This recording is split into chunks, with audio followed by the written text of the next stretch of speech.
Então, eu não posso começar a falar sobre isso sem falar sobre a importante participação que a SPE teve nessa trajetória, tá?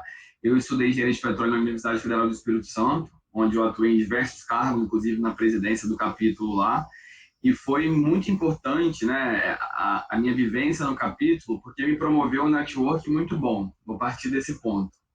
E foi através do capítulo que eu conheci o Natan, o Augusto, o Max, que foram os fundadores, cada um presidente de um capítulo no Brasil, né? O Max na Unisanta, o Augusto e o Natan aí no UFPEL. Então eu conheci eles através de um evento da SPE em Balneário Camboriú, em 2016, se eu não me engano. E foi a partir dali que a gente criou uma conexão muito grande e ali iniciou-se algumas conversas. Em 2017, eu, Natan e o Augusto, a gente partindo de um incômodo, a gente iniciou uma conversa mais para o ramo de empreendedorismo voltado para o óleo e gás. A gente tinha uma ideia de montar uma empresa voltada para um onshore brasileiro, para prestação de serviços. Então, a gente iniciou a pesquisar o que tinha ali ao redor, o que tinha disponível, o que faltava no setor, que a gente poderia prover, né, como estudantes ali, perto de se graduar. Mas a gente iniciou esse processo em 2017, então a gente tinha várias conversas e reuniões, a gente tinha nome da empresa, já estava bem avançado, assim, não era, seria Plus Oil.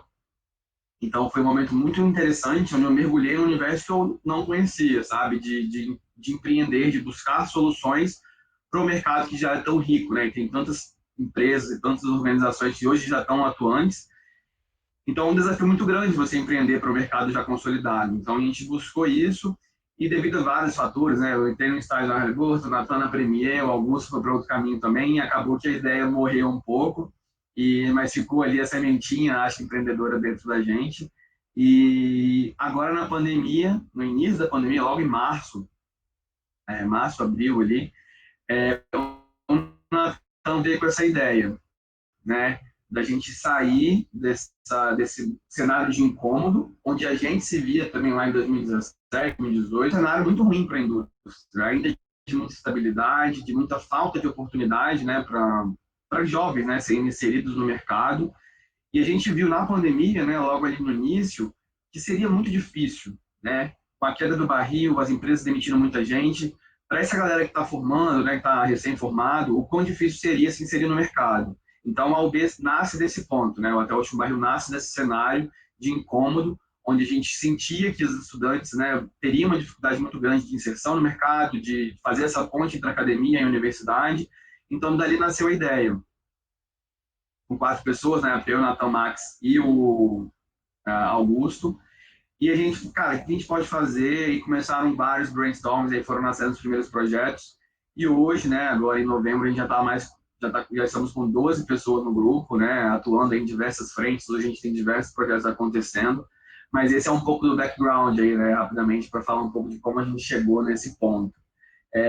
Aí sobre as dificuldades, né, que você comentou, né, sobre empreender nessa indústria, mesmo que sendo um projeto, né, social, sem fins lucrativos como o AUB, é muito interessante, assim, que além da visibilidade que você consegue ter de acesso, né, de fazer essas pontes entre academia e universidade, a gente vê que a gente está sendo agente de mudança, mesmo que em uma pessoa que viu uma live com aquele CEO, que, sei lá, foi movido por aquilo e mudou a direção dela para algo que faria mais sentido para ela, isso já é muito válido, sabe? De você ver o impacto que você gera nas pessoas. Eu acho que essa é a principal essência do AUB, né? Gerar esses impactos tanto nos estudantes e também nas indústrias, né? Para que eles vejam o estudante de uma outra forma e fazer com que o estudante seja protagonista, sabe? Que o próprio estudante tenha as rédeas do seu destino e não fique dependente de condições do mercado ou de A, B ou C fatores para que ele consiga ali uma oportunidade. Então, acho que nasce um pouco desse cenário, né? A questão do Hotel Último Barril. Cara, legal. A questão, eu acho que muita gente, eu sou uma dessas pessoas, que quando pensa em empreendedorismo e óleo e gás, pensa em muito dinheiro, né? Não a questão da gente ganhar muito dinheiro, que precisa de muito dinheiro para empreender nisso aí, entendeu? Por exemplo, eu quero abrir uma lojinha, eu vou precisar de não tanto dinheiro quanto eu vou precisar para empreender na questão do óleo e gás, entendeu? Isso é um mito, é verdade? Como é que funciona essa questão? Então, eu acho que depende, né? O setor do óleo e gás, quando a gente fala na indústria como um todo, a gente tem um range de atividades muito grande, né? Diversos prestadores de serviços a gente pode encontrar nessa gama, né, de atividades. Então, é possível empreender com pouco. É possível empreender somente com consultorias, né, com know-how específico de alguma tecnologia, informações, enfim. E também é possível você fornecer uma ferramenta que aí vai precisar de muito mais dinheiro, né, investido, muito mais recurso para você prover um equipamento, digamos. Mas há serviços, mesmo que pontuais e pequenos, que podem ser oferecidos para a indústria de óleo e gás, que não requerem uma quantidade absurda de investimento.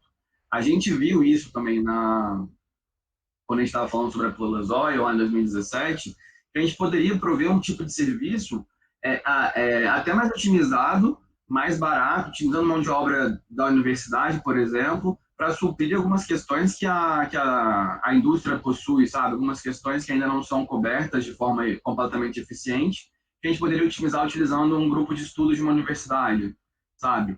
Então, depende, né? A resposta é que depende, mas é muito possível, com pouco, você empreender no óleo e gás. Só Legal, que aí eu abro uma outra questão. Até desculpa cortar, Não, Gil. pode falar, vamos Eu dar. abro uma outra questão. É que a gente, e eu me incluo nisso, a gente tem muito medo do incerto. E empreender é incerteza. Você não vai ter certeza que você vai conseguir, você pode se dedicar pra caramba e ter 30 não, sabe? Não conseguir. E isso acho que a nossa cultura brasileira, né, a nossa educação não nos prepara para isso. A gente é muito moldado para a estabilidade, né, para procurar um emprego seja numa empresa multinacional, mas que é um pouco mais estável, ou no concurso público. Eu acho que a gente é muito moldado para essa direção. Quando a gente olha para o lado e vê o caminho empreendedor como uma possibilidade, por mais que você queira muito, isso gera muito medo, muita incerteza, e muita gente, eu acredito, que é freada por conta disso, né? Por acreditar que é muito difícil, que só alguns conseguem, mas quando a gente olha para aquele que conseguiu, se você pega o histórico da pessoa, foram diversos não, diversos altos e baixos, alguns quase sims. Então, são situações que não vai ser aquela ideia que vai te fazer você virar um milionário, sabe? É um processo. Só que é um processo que pouca gente está disposta a percorrer, sabe? A seguir. Eu acho que esse é um complicador no Brasil hoje. Cara, eu concordo plenamente contigo, né? Agora, se vamos falar em relação a fora do óleo e gás. Uma pessoa, antes de entrar na faculdade, ou pelo menos na faculdade também, ou sei lá, já tem uma idade um pouco mais elevada, né, para entrar na faculdade, né? Porque sabemos que se não entrar cedo, a pessoa já acha que está atrasada, né? Essa pessoa, ela fica pensando, tá, eu preciso terminar o ensino médio, entrar na faculdade, me formar, e aí eu pego um trabalho e vou ganhar aquele salário fixo e tô feio da vida. Esse é o molde, né? E aí a questão do empreendedorismo é aquela questão do risco, né? Tu vai abrir, tu vai ficar noites acordado, tu vai ficar com dor de cabeça, ansioso, não tá vendendo, precisa organizar, comprar mais. E a questão do empreendedorismo no setor oil e gás é algo parecido, só que diferente. Por quê? Porque tu já tá na faculdade, tu entrou na linha que a sociedade diz, né? Que diz, estou na faculdade, te forma e Sim. tal. E aí tu entra nessa linha e nessa linha tu tem essa opção de vou empreender nessa área ou vou me formar e ganhar aquele salário fixo e tudo mais. E o bom do empreendedorismo, isso é uma coisa que eu também queria te perguntar, que eu imagino que sim, empreendendo no setor do óleo e gás, tu pode tanto empreender nessa área, quanto trabalhar numa empresa e ganhar aquele salário, certo? Sim, é possível você seguir os dois caminhos, tá? Eu conheço até, eu tenho alguns amigos que têm essa vida hoje, que trabalham no óleo e gás, doam sua vida ali, né, e todos os seus ensinamentos, enfim, em prol da empresa, mas que possuem um negócio à parte, algo, enfim, faz cerveja, sabe? Coisas simples que às vezes juntam hobby com a vontade de empreender e consegue levar a vida tocando ambas as frentes. Mas é aquilo, depende muito da pessoa. A gente chega lá na frente, olha, óleo e gás não é para mim, não quero mais depender de trabalhar para nenhum chefe, trabalhar para nenhuma corporação, vou trabalhar para mim e vou vender cerveja o resto da minha vida. Então, essa ponderação cai muito na questão de você entender os riscos, né, que é importante, e se doar para aquilo. Só que eu volto a bater no ponto que hoje eu acho que muita gente tem medo disso, né, de se doar para aquilo, porque não volta na questão estrutural nossa como país. A gente não se prepara para isso. A gente se prepara para graduar e ter um emprego e seguir a vida. A gente não cria uma reserva de emergência durante a nossa graduação, durante a nossa fase inicial no mercado de trabalho, para que a gente possa investir num ramo empreendedor e ter uma garantia. Deu tudo errado, eu tenho pelo menos isso aqui, né, uma reserva que eu possa utilizar para ou continuar meu sonho ou voltar e tentar uma outra coisa. Enfim, a gente não tem peças de xadrez para jogar, sabe, a partida hoje, porque estruturalmente a gente não foi conduzido a isso. Porque eu, quando eu olho para os Estados Unidos, por exemplo, quando eu vejo a educação americana, que também tem seus problemas, mas é uma galera que tem muito menos medo de errar, né? Tem muito menos medo de assumir os riscos e se jogar ali enfim, abraçar a sua ideia, os seus sonhos e empreender. Então, ao mesmo tempo que eu vejo como, não vou dizer fácil, a palavra que me veio à cabeça foi fácil, como possível empreender no Brasil e manter um emprego, né? Eu acho que é difícil, por outro lado, porque a gente não tem esse espírito muito forte. E isso vem dentro da graduação. A gente não, dentro da graduação, a gente não é incentivado a empreender dentro daquilo ali. A gente não é incentivado a olhar para a engenharia de petróleo, né, nesse caso, e buscar oportunidades que a gente pode tirar dali para empreender dentro daquilo. A gente é treinado, né, para operar, sabe, para fazer a máquina da indústria rodar. Não é para a gente olhar de uma outra perspectiva e tirar daquilo ali alguma coisa. Isso é algo que a pessoa às vezes tem, sabe? Essa percepção de querer sempre buscar otimizar um processo e buscar ali uma oportunidade de, em cima daquilo ali empreender. Eu acho que isso é muito mais da pessoa do que do nosso sistema educacional nos direcionar para isso, sabe? E isso é muito complexo, porque assim, é difícil mudar isso, né? A gente já está há quantos anos nessa estrutura. Então, eu bato nessa tecla porque eu acho que muitos dos empecilhos, né, do empreendedorismo brasileiro, por mais que a gente tenha brilhantes casos aí no Brasil hoje, é que a gente tem essa barreira, né, que vai estar com a gente para brecar isso, né, para quebrar essa estruturação, digamos. É um processo aí que é um pouco difícil e eu, particularmente, não tenho nem propriedade para falar como isso pode ser feito, sabe? É um processo difícil, mas que, mais uma vez, muito possível. E quando a gente traz as questões do Até o Último Barril, traz os exemplos, né, da indústria, a gente tem o caso da Luna com a Petrol, Petromais, perdão, que mostra como ela era uma trabalhadora de uma outra empresa, ela era funcionária de uma outra empresa de óleo e gás, viu uma oportunidade no onshore, se jogou naquilo e hoje tem uma empresa ali rodando com ativos e etc. O que mostra o quão interessante, sabe? Assim, uma mulher empreendendo no onshore brasileiro, sabe? É um case que a gente olha, cara, um case de sucesso do caramba. Mas e qual que é a história atrás da Luna, sabe? Quais foram os empecilhos que ela teve, a parte burocrática, Eu o que quero tem ali muito, atrás eu que... quero muito que a Luna venha aqui, porque é a terceira pessoa que vem e fala da Luna, entendeu? Eu quero muito que ela Ah, venha. ela é um exemplo, cara.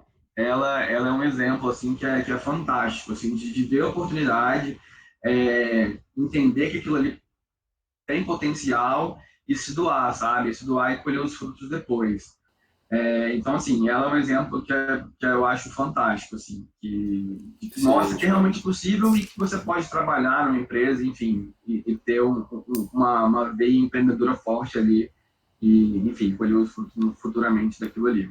Claro, o Natan até ele tinha falado, um tempo, a gente falou um pouco sobre empreendedorismo no podcast dele. Ele falou a questão que o Brasil tem dois empecilhos na questão do empreendedorismo. O primeiro é o próprio país, que não ajuda muito os empreendedores, e o segundo é a criação de casa, né? Que desde a criação de casa nós não somos criados a arriscar, né? Sempre somos criados aí no safe, né? Ah, vamos no mais certo, vou ali. E eu, mesmo sendo filho de empreendedor, meu pai como sempre teve dor de cabeça, passou fome, não sei o que, e não quer, obviamente, que o filho dele passe isso, né?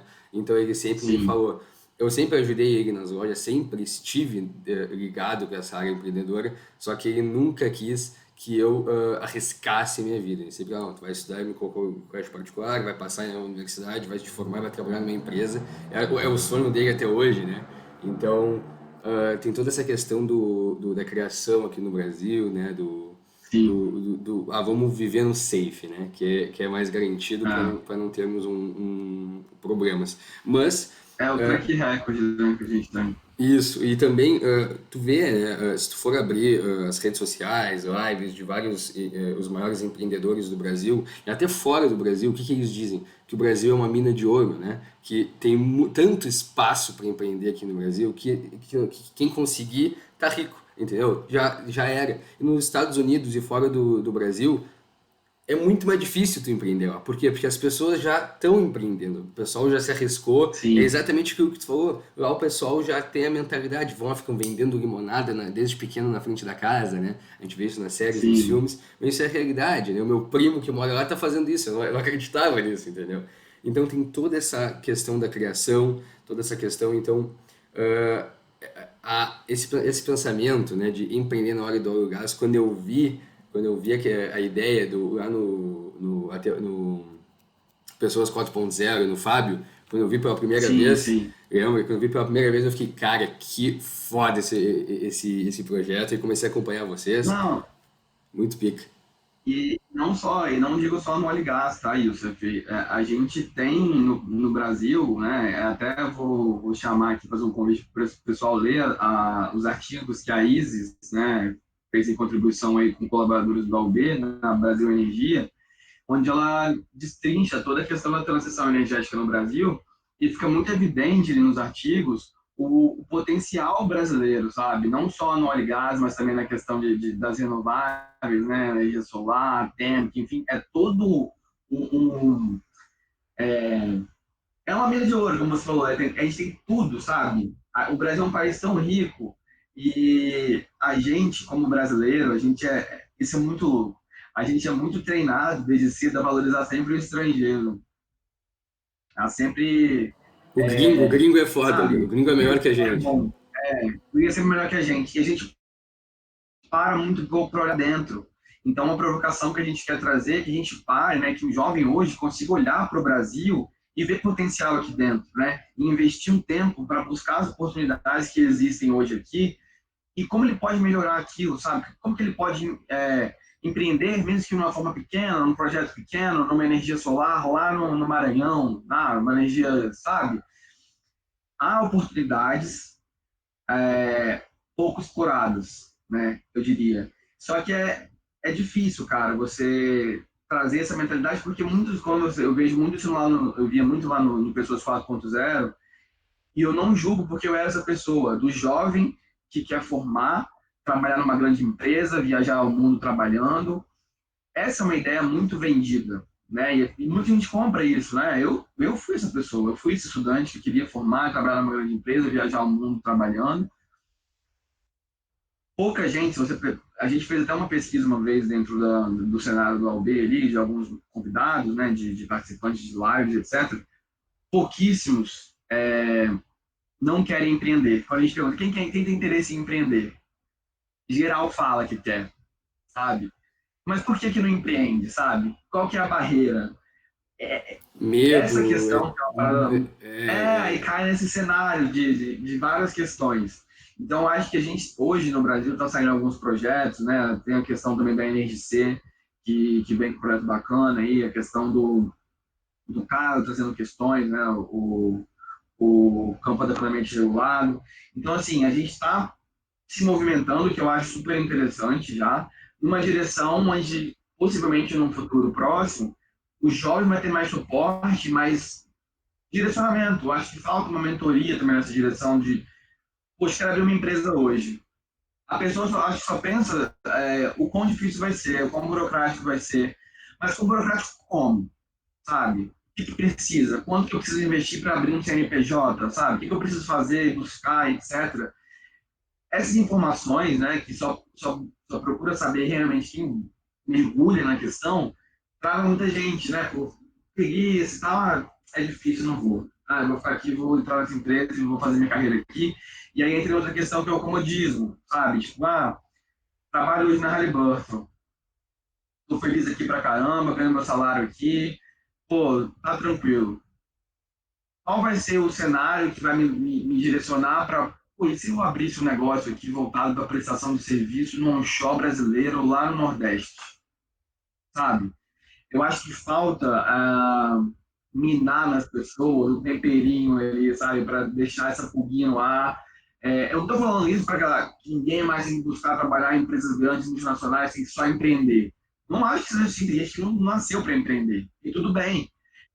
O que eu acho que é importante é deixar as pessoas que querem, que têm interesse, cientes de como é o processo.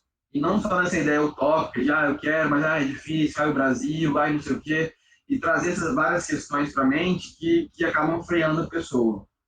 Então, aí volta na questão do conhecimento, né?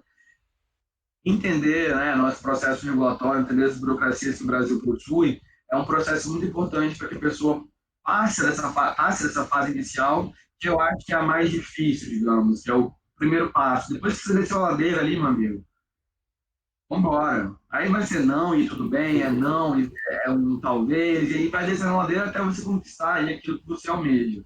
Eu acho que essa parte inicial é muito importante, e a gente falar disso hoje já é super importante, sabe? Do jovem escutar Claro. isso, mais que superficialmente, né? Por mais que eu não tenha também conhecimento suficiente para falar muito profundamente sobre o assunto, eu já acho importante trazer essa questão e deixar já a nuvem pairando ali, uma pulguinha que seja, um temperinho ali, que a galera já fique um pouco nativa, né? Que possa ser algum tipo de gatilho futuramente.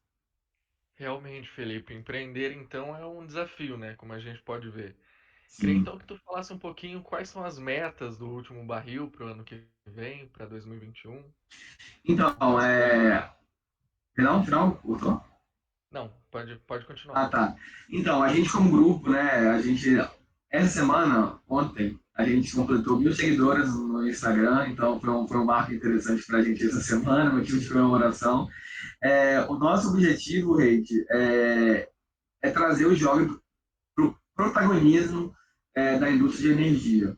Então, a gente espera fazer isso tentando engajar ao máximo as pessoas para que a gente entenda o que se passa na cabeça do jovem. Porque não adianta a gente fazer 300 lives falando sobre empreendedorismo se a gente não sabe o que o jovem quer escutar.